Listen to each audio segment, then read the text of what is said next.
We're already committed to 30 years of dangerous changes in the world's climate, owing to the greenhouse gases that are already in the atmosphere.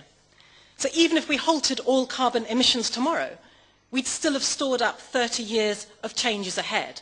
And I think that's a pretty sobering thought.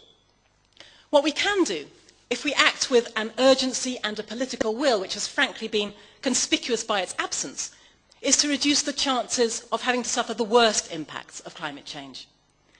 But if we're to do that, we have to recognise that central government has an absolutely key role to play in establishing a mandatory policy framework based on a combination of regulation and fiscal policy, which will enable everyone to make the urgent and ambitious changes that are necessary, and will provide a legal framework within which business can operate.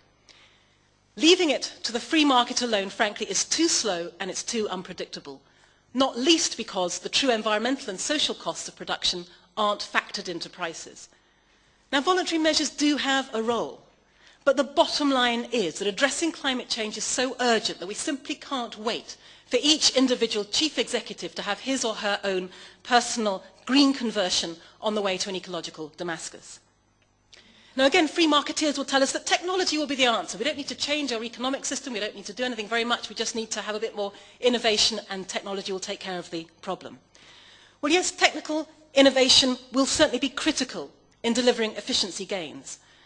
But if those gains are basically offset by the overall increasing volume of traditional resource-based growth, then those efficiency gains will be fatally undermined.